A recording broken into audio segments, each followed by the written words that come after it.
Pragmatism کو سر. جی سر pragmatism. کیونکہ سر واقعی میں انسان اپنے تجربات سے سیکھتا ہے، اور جو تجربوں سے سیکھا ہوتا ہے وہ کبھی نہیں بھولتا. کتابوں کا پڑھا بھول جاتا ہے، لیکن جو زندگی میں حالات و واقعات گزرے ہوتے ہیں وہ نہیں بھولتے. دوسرا اگر یہ دیکھا جائے نا تو ہر جو فلسفہ ہے یا تھیری ہے یہ اس کی اپنی ایک اہمیت ہے، ہر دور میں ان کی ایک اپنی اہمیت رہی ہے. تو جو بھی فلاسفرز تھے جنہوں نے یہ تھیریز پیش کی ہیں تو اس وقت کا جو تجربہ تھا اس وقت کے حساب سے بالکل بہترین تھا، تو تبھی انہوں نے پیش کی ہے. تو سب بہترین ہیں. اگر ہم دیکھیں تو آج کل کے دور میں ماڈرن جو ایج چل رہی ہے اس میں جو پریگمیٹزم ہے وہ زیادہ بیسٹ ہے، کیونکہ تبدیلی ہی جیسے سر نے بتایا ہے کہ دنیا کی طاقت ہے، اور یعنی کہ انسان جو ہے ڈے بائی ڈے، دن بائی دن جو ترقی کر رہا ہے، تو اس میں بھی تبدیلی کا جو عنصر ہے وہ واضح بھی ہے اور اہم بھی ہے. باقی سر بہتر جانتے ہیں، سر ہی رہنمائی فرما دیں گے. آپ کا نام کیا ہے؟ سر میں انم. ماشاءاللہ بہت اچھا بول رہی ہیں سر. Thank you ma'am.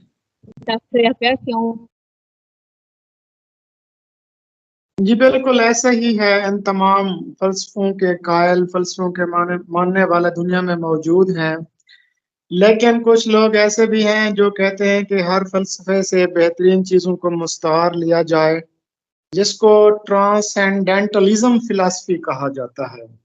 یعنی ایک ایسا فلسفہ ان تمام فلسفیوں کی جو بہترین چیزیں ہیں ان کو مستعار لے کے ایک نیا فلسفہ بنایا گیا ہے. جی سر، میرا یہی خیال ہے کہ ہر فلسفے میں سے جو اچھے اچھے پوائنٹس ہیں ان کو لے کے تو ہم ایک نیا آئیڈیا بنا سکتے ہیں. اس کے بعد معروضی ہے کہ پریگمیٹزم کو ابتدا میں ولیم جیمز نے متعارف کرایا تھا. ولیم جیمز جو کہ سائیکالوجسٹ بھی تھا، کہ جس نے سب سے پہلے شعور کی رو یا جس کو سٹریم آف کانشیسنس بھی کہا جاتا ہے اس کا نظریہ پیش کیا.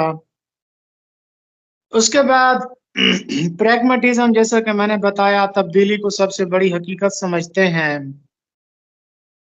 اور یہ scientific method, problem solving method اور پروجیکٹ میتھڈ سے بچوں کو تعلیم دینے کے قائل ہوتے ہیں. اور یہ پریگمیٹزم کی جو ٹرم ہے میں نے سب سے پہلے بتایا کہ یہ گریک ٹرم ہے، یونانی اصطلاح ہے. جی میڈم سر نیکسٹ.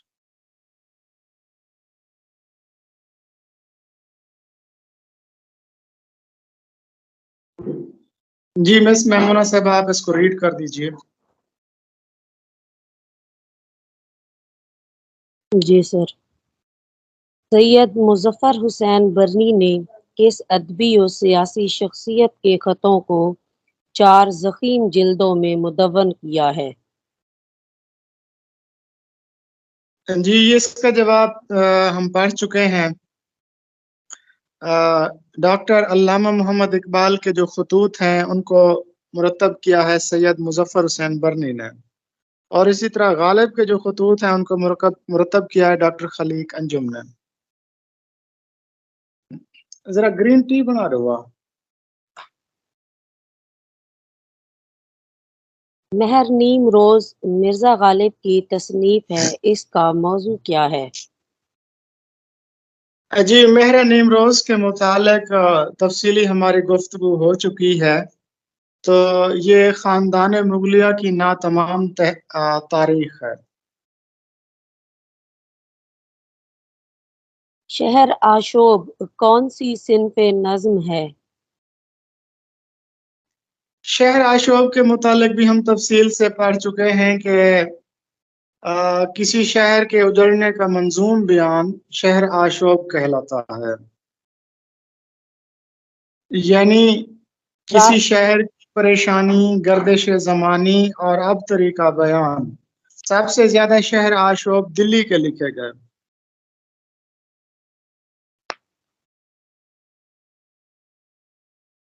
رات کو آگ اور دن کو دھوپ، بھاڑ میں جائیں ایسے لیل و نہار۔ اس شعر میں صنعت تضاد کا استعمال کتنی بار ہوا ہے؟ جی بالکل، یہ غالب کا قصیدہ ہے جو انہوں نے اپنی تنخواہ ماہ بہ ماہ کروانے کے لیے لکھا تھا، عرضی بھی کہہ لیں اس کو۔ تو رات اور دن، ان میں تضاد کا علاقہ ہے۔ اس کے بعد ہے لیل و نہار، ان میں بھی تضاد کا علاقہ ہے۔ تو لیل و نہار اور رات اور دن، یہ دو تضادات اس میں استعمال کیے گئے ہیں۔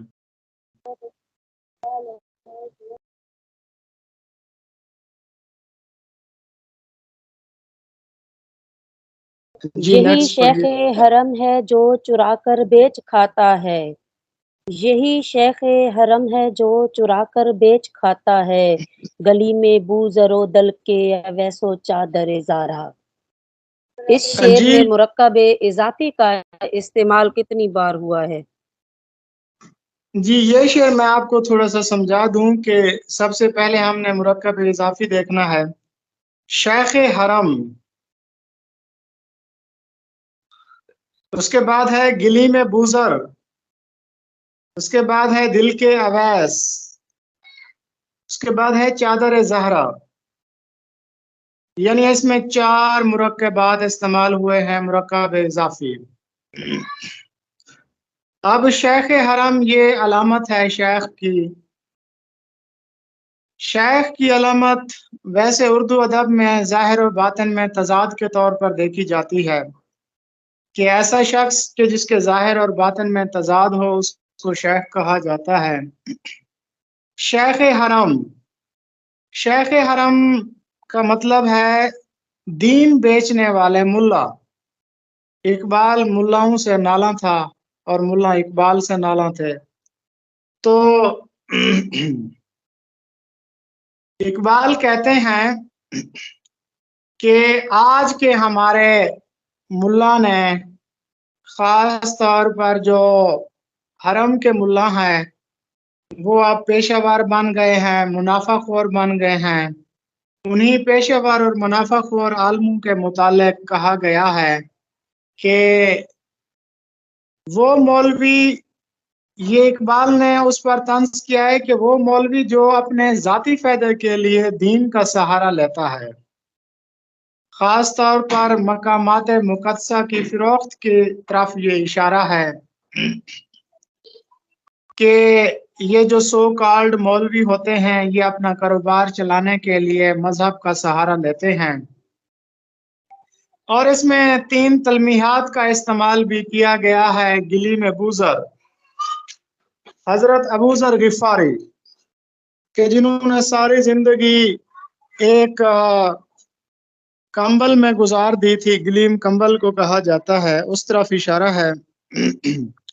دل کے اویس، حضرت اویس علیہ السلام کا خرقہ یا قمیص جو نبی صلی اللہ علیہ وسلم نے ان کو بھجوایا تھا۔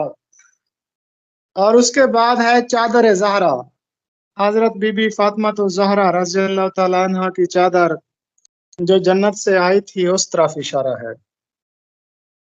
تو نیکسٹ پڑھیں جی۔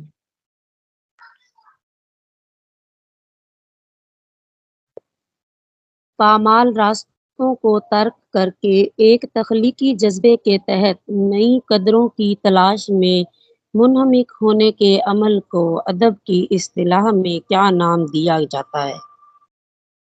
اس کے متعلق بھی ڈسکس ہم کر چکے ہیں۔ کلاسیکیت کیا تھی؟ جو قدیم مروجہ اصول تھے، سٹینڈرڈز تھے، ان کو کلاسیکیت کہا جاتا ہے۔ اور اس کے جواب میں پھر رومانویت کا نعرہ بلند ہوا تھا کہ نئی قدروں کی تلاش کا عمل رومانویت کہلاتا ہے۔ یعنی پرانے سٹینڈرڈز کلاسیکیت کہلاتے ہیں اور نئی اقدار کی تلاش کا عمل رومانویت کہلاتا ہے۔ جی علامہ اقبال نے اپنی شاعری میں کس صنف نظم کو سب سے زیادہ برتا ہے؟ جی اقبال نے مثنوی کو سب سے زیادہ برتا ہے، کیونکہ اسرار خودین کا جو پہلا مجموعہ ہے وہ بھی مصنوی ہے بنیادی طور پر، اور رموز بے خودی وہ بھی مصنوی ہے بنیادی طور پر، مصنوی مسافر بھی ہے ان کی، اور ساکی نامہ بھی مصنوی ہے، تو انہوں نے سب سے زیادہ مصنوی کو برتا۔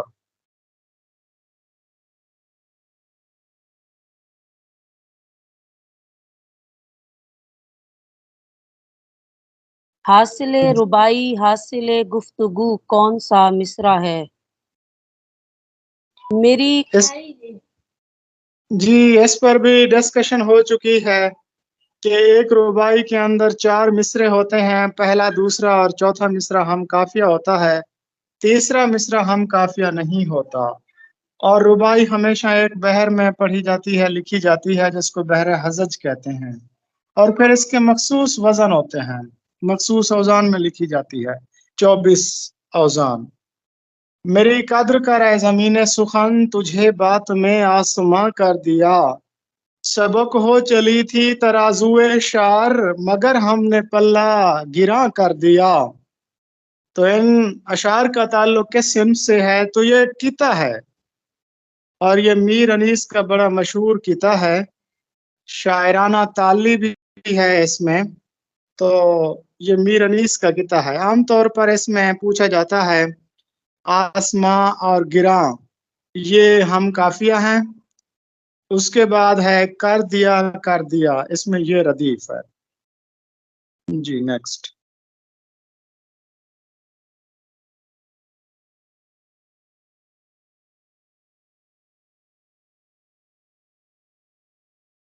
مونا جی میم جی اس کو نیکسٹ ابھی میرے پاس تو نہیں شو ہو رہی جی۔ ایجوکیشنل کانفرنس 1947 کی صدارت کس نے کی تھی؟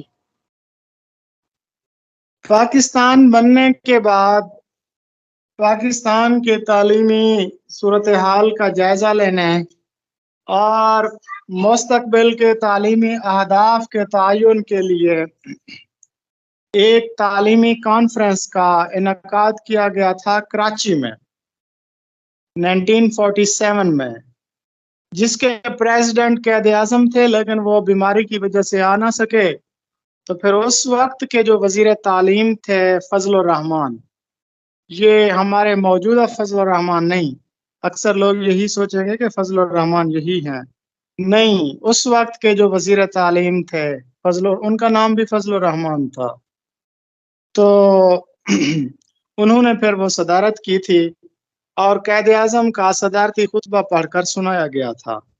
وہ ہم ایجوکیشن میں ڈسکس کریں گے کہ قائد اعظم کا صدارتی خطبہ کیا تھا۔ تو ایجوکیشنل کانفرنس 1947 کی صدارت قائد اعظم نے کی تھی۔ اچھا ایک منٹ، اس کا جواب دیکھیں ذرا میڈم صاحبہ، کسی کے پاس ہے؟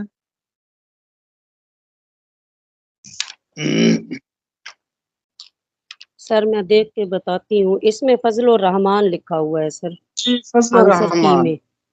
ہاں جی بالکل صحیح ہے، کیونکہ قائد اعظم تو آ نہیں سکے تھے نا، اور ان کا جو صدارتی خطبہ تھا وہ فضل الرحمان نے پیش کیا تھا، تو اس لیے فضل الرحمان ہی درست جواب ہے۔ ٹھیک ہے جی نیکسٹ۔ پاکستان میں نیشنل ایجوکیشن کانفرنس کا پہلی بار انعقاد کب ہوا تھا؟ جی جب 1947 میں ہماری پہلی تعلیمی کانفرنس ہوئی، اس کے بعد پھر نیشنل تعلیمی کانفرنس ہوئی، قومی تعلیمی کانفرنس۔ اب بہت سے بچے کنفیوز ہو جاتے ہیں کہ ایجوکیشنل کانفرنس اور نیشنل ایجوکیشن کانفرنس میں کیا فرق ہے۔ تو خالی ایجوکیشن کانفرنس 1947 میں ہوئی تھی، اور اس کے بعد نیشنل ایجوکیشنل کانفرنس یہ 2 سال بعد 1951 میں ہوئی تھی، نوابزادہ لیاقت علی خان کے دور میں۔ تو اس کو یاد کر لیجئے، پہلی ایجوکیشنل کانفرنس 1947 میں، اور پہلی نیشنل ایجوکیشنل کانفرنس 1951 میں. تو اس میں ایک لفظ کا ڈیفرنس ہے نیشنل کا. تو نیشنل 1951 میں اور خالی تعلیمی کانفرنس 1947 میں ہوئی. جی پنجاب یونیورسٹی علم و آگہی کا ایک موقر ادارہ ہے، اس کا قیام کب عمل میں آیا تھا؟ جی، پنجاب یونیورسٹی کا قیام سر ولیم ہنٹر کمیشن کی ریکمنڈیشن پر 1882 میں عمل میں آیا تھا. تو پاکستان کی قدیم ترین یونیورسٹی بھی پنجاب یونیورسٹی ہے، جو کہ 1882 کو قائم کی گئی تھی سر ولیم ہنٹر کے تجویز پر یا ان کی ریکمنڈیشن پر 1882 میں. فورٹ ولیم کالج کلکتہ کا قیام کب عمل میں آیا تھا؟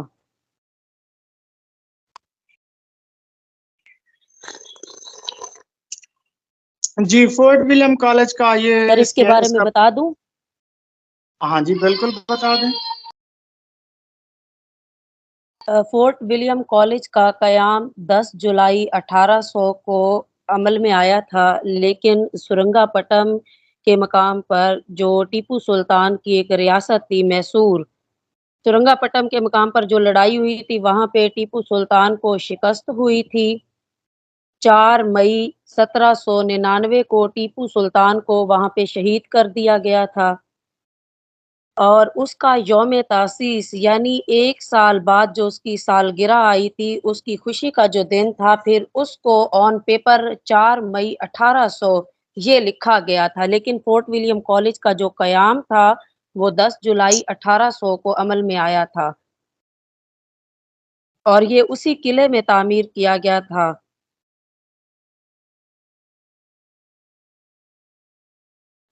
جی بالکل زبردست. یعنی 10 جولائی سن 1800 کو فورٹ ولیم کالج کا قیام عمل میں آیا.